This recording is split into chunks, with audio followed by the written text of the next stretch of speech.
Welcome back to फिल्मी loop. आज हम जिस मूवी की कहानी आपके लिए लेकर आए हैं उसका नाम है इनविंसिबल। ये साल 2006 में आई एक मोटिवेशनल स्टोरी मूवी है जिसे IMDb पर 10 में से 7 रेटिंग मिली है। ये कहानी है सन 1975 के दौर की, जब अमेरिका आर्थिक मंदी से जूझ रहा था। इस मंदी का सबसे ज्यादा असर फिलाडेल्फिया शहर पर देखने को मिल रहा था। यहाँ काम धंधे बंद होने से बहुत से लोगों की नौकरियां चली गई थी। कहानी की शुरुआत में फिलाडेल्फिया शहर में विंस पेपेली नाम के एक शख्स को दिखाया जाता है जो अपनी खटारा गाड़ी से दोस्तों के साथ फुटबॉल का गेम खेलने जाता है। अमेरिकन फुटबॉल गेम रोनाल्डो और मेसी वाले फुटबॉल गेम से बिल्कुल अलग होता है। इसमें एक टीम के खिलाड़ी एक अंडाकार बॉल को हाथ में लेकर टच लाइन तक ले जाने की कोशिश करते हैं और दूसरी टीम उन्हें टच लाइन से पहले रोकने की कोशिश करती है। विंस इस खेल में टीम का एक अहम खिलाड़ी था और हमेशा अपनी टीम को जीत दिलाने में अहम भूमिका निभाता था। वो जब घर पहुंचता है तो उसकी वाइफ शेरोन उसके ऊपर चिल्लाती है क्योंकि वो गरीबी में जिंदगी गुजारते हुए तंग आ चुकी है और विंस को अभी भी मैच खेलने की पड़ी हुई है। वैसे तो विंस एक साथ दो जॉब करता था, लेकिन दोनों ही पार्ट टाइम जॉब थी।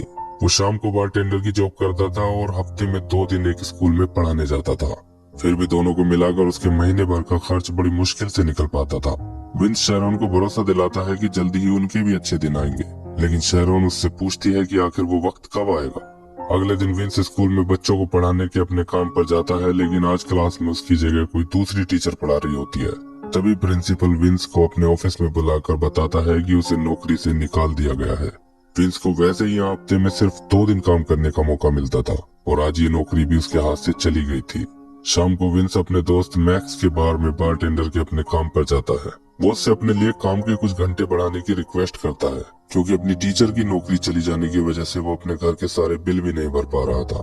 तभी टेलीविजन पर एक न्यूज आती है कि उनके शहर के नाम पर बनी फुटबॉल टीम फिलाडेल्फिया ईगल्स कुछ नए और टैलेंटेड खिलाड़ियों को भर्ती कर रही है जिसमें कोई भी जाकर ट्रायल दे सकता है। दरअसल ईगल्स फुटबॉल टीम पिछले कुछ सालों से बहुत बुरा प्रदर्शन कर रही थी और उन्हें एक भी जीत नसीब नहीं हो पा रही थी। इसलिए नए कोच डिक वर्मील टीम की परफॉर्मेंस को सुधारने के लिए कुछ नए टैलेंट को भर्ती करना चाहते थे। न्यूज देखकर विंस के दोस्त उसे ट्रायल देने के लिए कहते हैं क्योंकि उन्हें लगता था कि विंस में एक प्रोफेशनल फुटबॉल प्लेयर की सारी खूबियां मौजूद हैं। काम के बाद जब विंस घर जाता है तो देखता है कि घर बिल्कुल खाली पड़ा था। यहाँ उसे उसकी वाइफ का छोड़ा हुआ एक पेपर मिलता है। वो समझ जाता है कि उसकी वाइफ आज उसे छोड़कर चली गई है। ये देखकर विंस गुस्से में घर के अंदर तोड़फोड़ मचाने लगता है। थोड़ी देर बाद जब वो शांत हो जाता है तो उस पेपर के टुकड़े को अपने पास रख लेता है। शाम को वो फिर से काम पर जाता है। यहाँ मैक्स ने आज से अपनी कजिन जेनेट को भी काम पर रख लिया था। बार में विंस के दोस्त आज फिर से उसे फुटबॉल टीम के ट्रायल में जाने के लिए कहते हैं, लेकिन विंस ट्रायल के लिए नहीं जाना चाहता क्योंकि वो 30 साल का हो चुका है। उसे नहीं लगता कि इतनी उम्र में उसका सिलेक्शन हो पाएगा।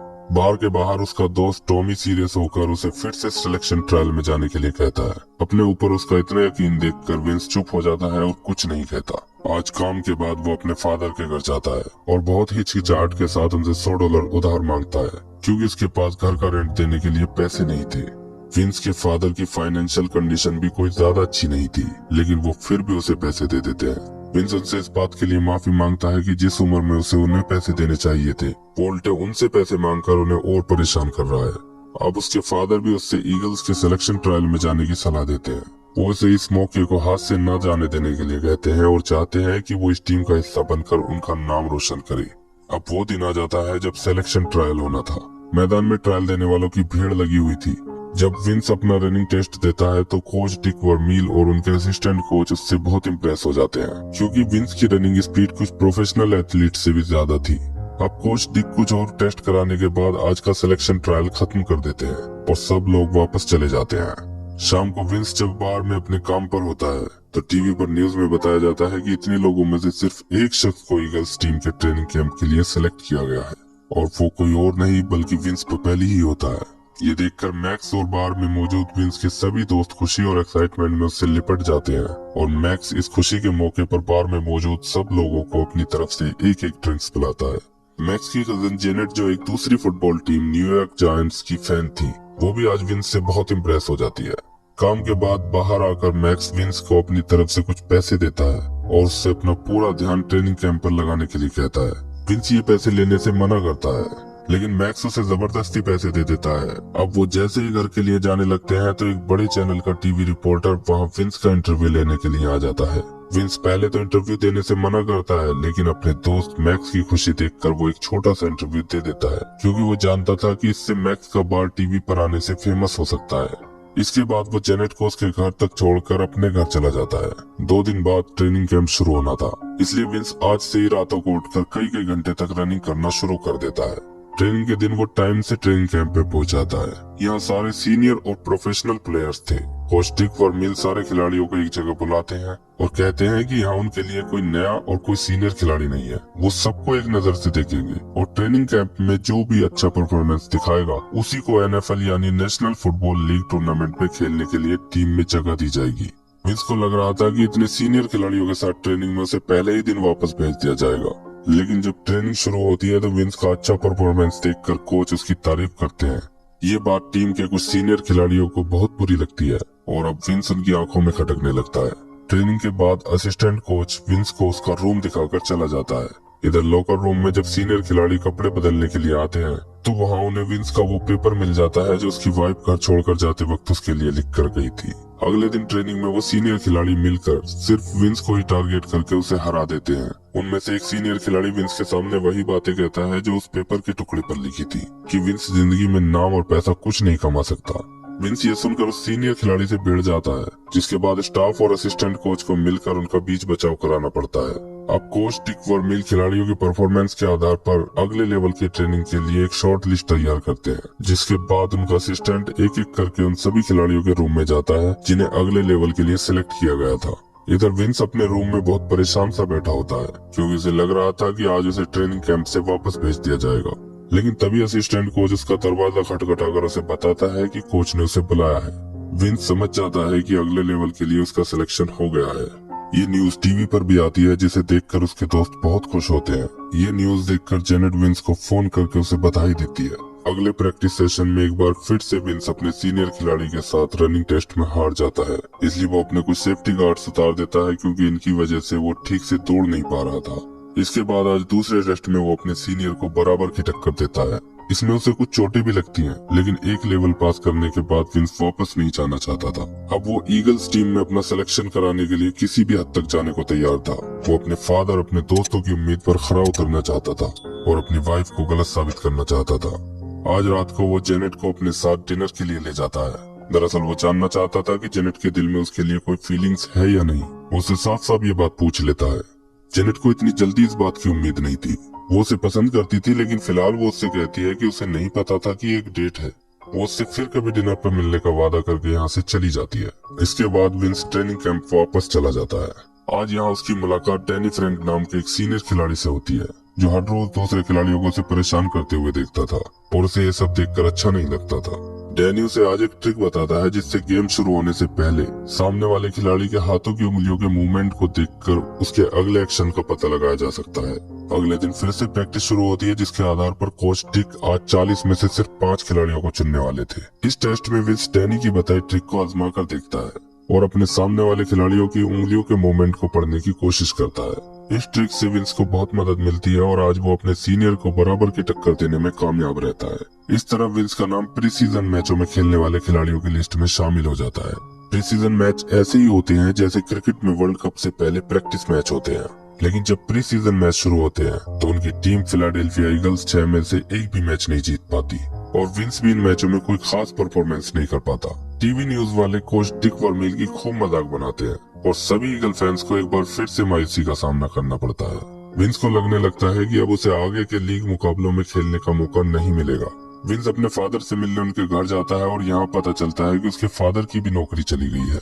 विंस उनसे माफी मांगता है, क्योंकि अभी कुछ दिन पहले ही उसने उनसे $100 उधार लिए थे और हमेशा उनका सहारा बनने के बजाय उन पर बोझ ही बना रहा। 2 दिन बाद एक बड़ी टीम के साथ उनका पहला लीग मैच था, जिसके लिए कोच डिक और उनके स्टाफ ने लगभग पूरी टीम का सिलेक्शन कर लिया था। लेकिन आखिरी एक प्लेयर की जगह को भरने के लिए 2 खिलाड़ियों के बीच मुकाबला था, एक विंस पेपेली और दूसरा एक सीनियर खिलाड़ी सैमसन। सभी असिस्टेंट कोच सैमसन के लिए वोट करते हैं। वो कोच डिक वर्मिल को समझाते हैं कि किसी नए खिलाड़ी को लेकर अगर टीम हारती है तो उसका सारा ठीकरा कोच के सर पर ही फोड़ा जाएगा। इसके बाद जब डिक अपने घर जाकर अपनी वाइफ को ये सब बताता है तो वो उसे अपने दिल की सुनने के लिए कहती है। अगले दिन जब विंस को कोच डिक वर्मील के ऑफिस में बुलाया जाता है तो कुछ सीनियर खिलाड़ी जो हमेशा उसके खिलाफ रहते थे वो बहुत खुश होते हैं। विंस भी समझ गया था कि उसे वापस भेजने के लिए ही कोच ने बुलाया होगा। वो कोच का शुक्रिया करता है कि उसने इतने दिन तक उसके ऊपर भरोसा जताया। इसके बाद वो अपनी फाइल कोच के आगे सरका देता है, लेकिन कोच डिक फाइल को वापस उसकी ओर सरका देते हैं।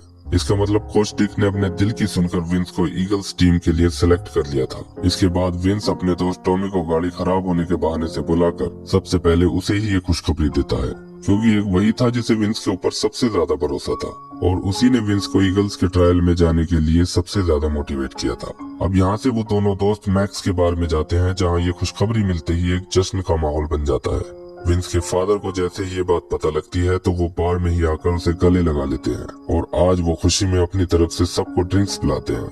आखिरकार वो दिन आ जाता है जब NFL का पहला मुकाबला ईगल्स और काउबॉयज टीम के बीच खेला जाना था। ड्रेसिंग रूम में कई सीनियर खिलाड़ी विंस को देखकर उसे घूर रहे थे, क्योंकि वो टीम में उसके सिलेक्शन से खुश नहीं थे। जब ईगल्स टीम मैदान में उतरती है तो विंस दूसरी टीम को सपोर्ट करती हुई दर्शकों की इतनी भीड़ देखकर नर्वस हो जाता है और मैच के दौरान वो कई बड़ी गलतियां कर बैठता है। कोच डिक वर्मील उसके ऊपर बहुत गुस्सा करते हैं, क्योंकि उन्होंने उसके लिए अपना पूरा करियर दांव पर लगा दिया था।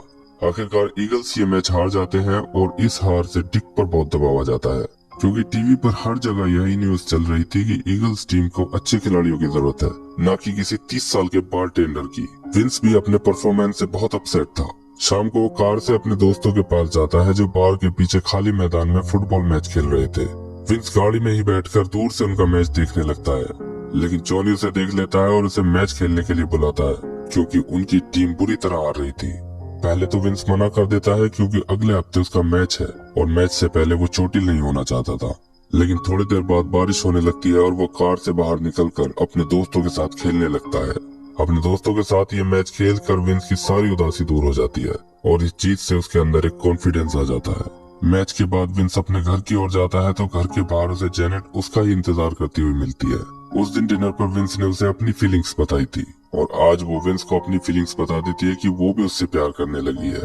अब एक हफ्ते बाद ईगल्स टीम का अगला मैच अपने होम ग्राउंड पर ही न्यूयॉर्क जायंट्स टीम के साथ होता है, इसलिए यहाँ ज्यादातर लोग ईगल्स टीम को सपोर्ट करने वाले थे।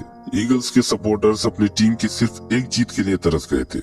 मैच से पहले कोच डिक अपनी टीम को एक पावरफुल मोटिवेशनल स्पीच देता है। वो मंदी की वजह से चल रही बेरोजगारी का हवाला देकर कहता है कि सिर्फ एक जीत शहर के लोगों की खो चुकी उम्मीदें लौटा सकती है। कोच की स्पीच के बाद सभी खिलाड़ी मैदान की ओर चल देते हैं, लेकिन विंस आज जाने से पहले उस पेपर को फाड़ देता है जिस पर उसकी वाइफ ने लिखा था कि वो नाम और पैसा कुछ भी हासिल नहीं कर सकता। अब मैच शुरू होता है और आज पहले ही मिनट में विंस न्यूयॉर्क जायंट्स के 3 खिलाड़ियों को अकेला ही गिराकर उन्हें बॉल टच लाइन तक ले जाने से पहले ही रोक देता है। ये देखकर ईगल फैंस में भी जोश बढ़ जाता है और अब वो जोरों शोरों से अपनी टीम को सपोर्ट करने लगते हैं। कोच डिक विंस की तारीफ करते हैं और सारे खिलाड़ी विंस से लिपट जाते हैं। विंस की वजह से आज काफी अरसे बाद सारे खिलाड़ी एक टीम की तरह एकजुट होकर खेलना शुरू कर देते हैं। इसके बाद विंस अपनी टीम को और भी कई पॉइंट्स दिलाता है, लेकिन अब जायंट्स टीम के खिलाड़ी उसे ही घेर कर रोकना शुरू कर देते हैं और इस तरह जब मैच के आखिरी 20 मिनट बचते हैं तो स्कोर बराबरी पर आ जाता है। अब विंस आखिर में डैनी की बताई हुई ट्रिक का इस्तेमाल करके सामने वाले खिलाड़ी के अगले मूवमेंट को पहले ही समझ जाता है और टीम के खिलाड़ियों को अपने आप को फॉलो करने के लिए कहता है। वो अपने सामने वाले खिलाड़ी से बचकर तेजी से दौड़कर जायंट्स खिलाड़ियों से कुछ फासले से आगे निकल जाता है। इसके बाद वो आगे खड़े खिलाड़ी को जोर से टक्कर मारकर बॉल उससे छीन लेता है और तेजी से दौड़ता हुआ टच लाइन को पार कर देता है। इस तरह एक अरसे बाद ईगल्स टीम अपने फैंस को जीत का तोहफा देने में कामयाब हो जाती है। ये मूवी अमेरिकन फुटबॉलर विंस पपेली के जीवन की सच्ची घटना पर आधारित है, जिसने अगले 3 सीजन्स तक ईगल्स टीम के लिए खेला और अपनी टीम को जिताने में अहम भूमिका निभाई। बाद में कोच डिक वर्मील के साथ ईगल्स टीम ने सुपर बॉल 15 टूर्नामेंट भी जीता।